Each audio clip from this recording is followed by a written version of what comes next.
সৌদির আতে ঘা, হঠাৎ রক্তিম হয়ে উঠল ক্রোধে ভরা যুবরাজের চোখ। ইরান কি থামবে?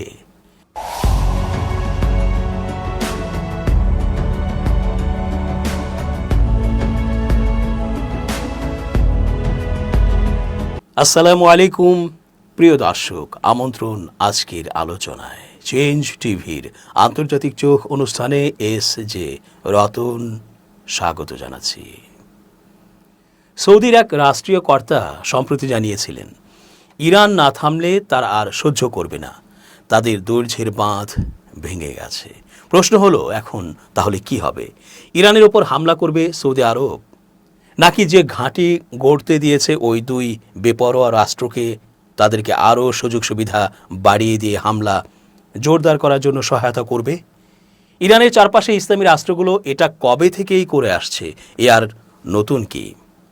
ইরান এগুলো বুঝেই দুই রাষ্ট্রের বিরুদ্ধে তীব্রতার সাথে লড়ছে, আর ইসলামী রাষ্ট্রগুলোতে থাকা ওদের ঘাঁটিগুলোতেও আক্রমণ অব্যাহত রেখেছে। ইরান কারো রক্তচক্ষুকে ভয় পায় না। এবার সৌদি যুবরাজ আরও এক ধাপ এগিয়ে এসে বলল, যুদ্ধ যেন কোনোভাবে আমেরিকা আর ইসরায়েল না থামায়। দীর্ঘমেয়াদী যুদ্ধে আমেরিকার হার হয়, এ আর নতুন কিছু নয়। আফগানিস্তানে সেটা দেখেছে বিশ্বের মানুষ। ফলে সৌদি যুবরাজ যে কথা বলে ট্রাম্পকে পরামর্শ দিচ্ছে, তা পক্ষান্তরে ট্রাম্প ও আমেরিকা এবং সৌদির জন্য মন্দ কপালই ফিরিয়ে নিয়ে আসবে। কিছু বিশ্লেষক বলছেন এটা একটা কৌশলও হতে পারে। আসলে যুবরাজও যাচ্ছেন বিশ্ব থেকে আমেরিকার প্রভাব কমে যাক, পরাজয় আসুক তাদের। ইরানে হামলা চালিয়ে যেতে মার্কিন প্রেসিডেন্ট ডোনাল্ড ট্রাম্পকে চাপ দিচ্ছেন সৌদি যুবরাজ মোহাম্মদ বিন সালমান। মার্কিন ইসরায়েলি সামরিক অভিযান মধ্যপ্রাচ্যকে পুনর্গঠনের এক ঐতিহাসিক সুযোগ এনে দিয়েছে বলে মার্কিন প্রেসিডেন্টকে যুক্তি দিচ্ছেন সালমান। গত সপ্তাহে এই বিষয় নিয়ে বেশ কয়েকবার ট্রাম্পের সঙ্গে আলোচনা হয়েছে সৌদি যুবরাজের। এসব আলোচনার বিষয়ে জানেন এমন সূত্রের বরাত দিয়ে মার্কিন সংবাদ মাধ্যম নিউ ইয়র্ক টাইমস এ কথা জানিয়েছে। সৌদি যুবরাজ যুক্তি দিয়েছেন, ইরান উপসাগরীয় অঞ্চলের দেশগুলোকে দীর্ঘমেয়াদী হুমকির মুখে রেখেছে, যা ইরান সরকারকে নির্মূল করার মাধ্যমে দূর করা যেতে পারে। তবে সৌদি কর্মকর্তারা যুবরাজের এমন অবস্থানের কথা অস্বীকার করেছেন।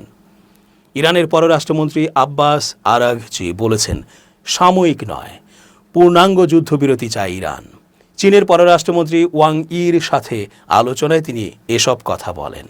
চীনের রাষ্ট্রীয় গণমাধ্যমে প্রকাশিত খবরে বলা হয়েছে, আরাঘচি ওয়াং ইকে বলেছেন, ইরান শুধু অস্থায়ী নয়, একটি পূর্ণাঙ্গ যুদ্ধবিরতিতে আগ্রহী। হরমুজ প্রণালী ইস্যুতে ইরানের অবস্থান ব্যাখ্যা করে আরাঘচি বলেছেন, হরমুজ সবার জন্য উন্মুক্ত এবং জাহাজগুলো নিরাপদে যাতায়াত করতে পারবে, কিন্তু বর্তমানে শত্রু দেশগুলোকে সে বিবেচনায় রাখা হচ্ছে না বলেও জানান তিনি। চীনের রাষ্ট্রীয় গণমাধ্যমে প্রকাশিত কথোপকথনের বিবরণ থেকে আরও জানা যাচ্ছে, ওয়াং ই বলেছেন, যুদ্ধের চেয়ে আলোচনা করা সবসময় শ্রেয়। এ সময় তিনি সকল পক্ষকে শান্তির জন্য প্রতিটি সুযোগ ও সম্ভাবনা কাজে লাগিয়ে যত দ্রুত সম্ভব প্রক্রিয়া শুরু করার আহ্বান জানিয়েছেন। এদিকে আরেক ধাপে ইসরায়েলকে কঠোর হুঁশিয়ারি দিয়ে ইরানের বিপ্লবী গার্ড বাহিনী আইআরজিসি সংস্থাটি বলেছে, লেবানন ও ফিলিস্তিনের গাজা উপত্যকায় যদি বেসামরিক নাগরিকদের বিরুদ্ধে হামলা অব্যাহত থাকে, তাহলে তারা কোনো বাধা ছাড়াই ক্ষেপণাস্ত্র ও ড্রোন হামলা চালাবে। মঙ্গলবার ইরানের সরকারি সংবাদ সংস্থা ইরনার বরাতে এ তথ্য জানিয়েছে আল জাজিরা। এক বিবৃতিতে আইআরজিসি অভিযোগ করে, বর্তমান যুদ্ধকালীন পরিস্থিতির সুযোগ কাজে লাগিয়ে লেবানন ও ফিলিস্তিনের গাজায় বেসামরিক নাগরিকদের ওপর ব্যাপক হামলা চালিয়ে যাচ্ছে ইসরায়েল। বিবৃতিতে আরও বলা হয়, এই ধরনের হামলা অব্যাহত থাকলে ইসরায়েলের উত্তরাঞ্চল ও গাজার পার্শ্ববর্তী এলাকায় অবস্থানরত ইসরায়েলি সেনাদের লক্ষ্য করে নিয়ন্ত্রণহীনভাবে ক্ষেপণাস্ত্র ও ড্রোন হামলা চালাবে আইআরজিসি।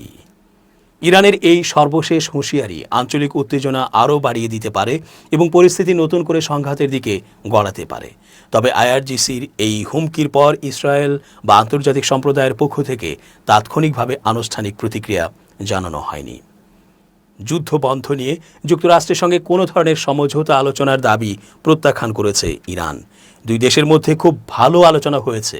মার্কিন প্রেসিডেন্ট ডোনাল্ড ট্রাম্পের এমন দাবির পর ইরান এটাকে ভুয়া খবর বলে উড়িয়ে দিয়েছে। তবে ইরান সরকারের এক কর্মকর্তা জানিয়েছেন, যুদ্ধ বন্ধে কয়েকটি মিত্র দেশ তাদের সঙ্গে দুতিয়ালি চালিয়ে যাচ্ছে। এ পরিস্থিতির মধ্যে পাল্টাপাল্টি হামলা আরও জোরালো হয়েছে। ইসরায়েলের তেল আবিবে হতাহতের খবর পাওয়া গেছে। হামলা হয়েছে অন্য শহরগুলোতেও। মধ্যপ্রাচ্যে মার্কিন ঘাঁটি ও স্থাপনাকে লক্ষ্যবস্তু করেছে ইরান। তেহরান সহ ইরানের বিভিন্ন শহরে ব্যাপক হামলা চালিয়েছে যুক্তরাষ্ট্র ইসরায়েল। এরই মধ্যে ট্রাম্প ইরানের বিদ্যুৎ স্থাপনায় হামলা চালানো 5 দিনের জন্য স্থগিত করার কথা জানিয়েছেন। ইরান বলেছে, হামলা হলে তারা উপসাগরীয় অঞ্চলে মার্কিন মিত্রদের বিদ্যুৎ ও পানি লবণমুক্তকরণ প্রকল্পে হামলা চালাবে। পাল্টাপাল্টি হামলার তীব্রতার মধ্যে যুদ্ধ এগিয়ে যাচ্ছে অনির্দিষ্ট গন্তব্যের দিকে। এ অবস্থায় হরমুজ প্রণালীতে তেলবাহী জাহাজ চলাচল ব্যাহত হওয়ায় বৈশ্বিক অর্থনীতিতে নেতিবাচক প্রভাব অব্যাহত আছে। যুদ্ধে জড়ানোর জন্য যুক্তরাষ্ট্রের অভ্যন্তরে ট্রাম্পের বিরুদ্ধে মনোভাব প্রকট হচ্ছে। বিশ্লেষকরা এটাকে অপরিকল্পিত যুদ্ধ বলে বর্ণনা করছেন।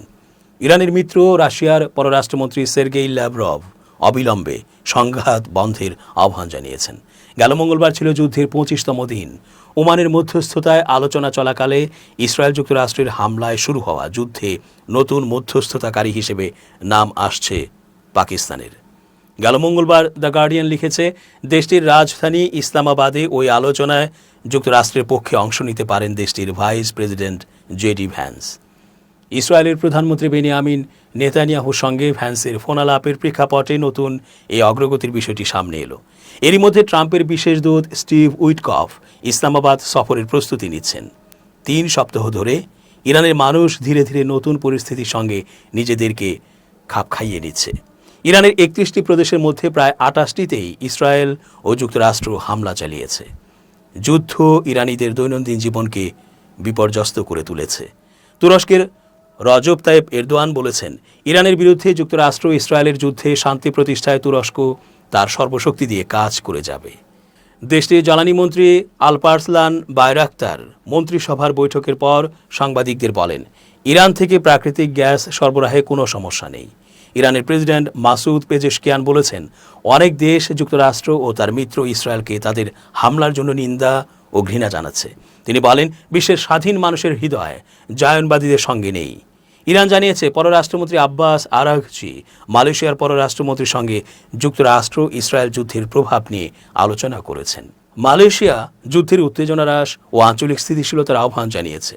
অন্যদিকে মধ্যপ্রাচ্যে হাজার হাজার অতিরিক্ত সৈন্য পাঠানোর প্রত্যাশা করছে যুক্তরাষ্ট্র। পেন্টাগন তাদের অভিজাত 82তম এয়ারবোর্ন ডিভিশন থেকে হাজার হাজার সৈন্য মধ্যপ্রাচ্যে পাঠাবে বলে 2 ব্যক্তি রয়টার্সকে জানিয়েছেন। ঐকমত্যের দাবিকে মিথ্যা বলছে তেহরান। যুক্তরাষ্ট্রের সঙ্গে কোনো ধরনের আলোচনা ও ঐকমত্য হওয়ার কথাও অস্বীকার করেছে ইরান। আল জাজিরা জানিয়েছে, এমন খবরকে মিথ্যা কথা বলে উড়িয়ে দিয়েছে দেশটি। ইরানের পার্লামেন্টের স্পিকার মোহাম্মদ বাগের গালিবাফ এ মন্তব্য করেন। প্রেসিডেন্ট ট্রাম্প গেল সোমবার দাবি করেন, ইরানের জ্যেষ্ঠ নেতাদের সঙ্গে যুক্তরাষ্ট্রের কথা হয়েছে। ইরানই প্রথমে আলোচনার জন্য যোগাযোগ করেছিল। এ বিষয়ে ট্রাম্প তার মালিকানার সামাজিক মাধ্যম ট্রুথ সোশ্যাল ও সাংবাদিকদের কাছেও একই দাবি করেন। ফ্লোরিডার এক বিমানবন্দরে ট্রাম্প সাংবাদিকদের বলেন, যুক্তরাষ্ট্রের সঙ্গে ইরানের বেশ জোরালো আলোচনা হয়েছে। দুপক্ষ প্রধান বিষয়ে একমত হতে পেরেছে। ট্রাম্প বলেন, দেখা যাক এগুলো অর্থাৎ জোরালো আলোচনাগুলো কোন দিকে নিয়ে যায় এই পরিস্থিতিকে। আমি বলবো, আমাদের মধ্যে প্রধান বিষয়ে ঐকমত্যের ক্ষেত্র তৈরি হয়েছে। এমনকি প্রায় সব বিষয়ে আমরা একমত হতে পেরেছি। তিনি বলেন, তারা অর্থাৎ ইরান একটি চুক্তি করতে খুব আগ্রহী। আমরাও একটি চুক্তি করতে চাই।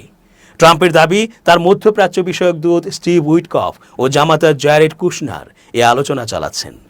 ইরান চুক্তিতে রাজি না হলে দেশটিতে বোমা বর্ষণ চালিয়ে যাওয়ারও ঘোষণা দেন ট্রাম্প। মধ্যস্থতায় এগিয়ে আসছে পাকিস্তান। ইরান যুদ্ধ অবসানে সম্ভাব্য মধ্যস্থতাকারী হিসেবে নাম উঠে আসছে পাকিস্তানের।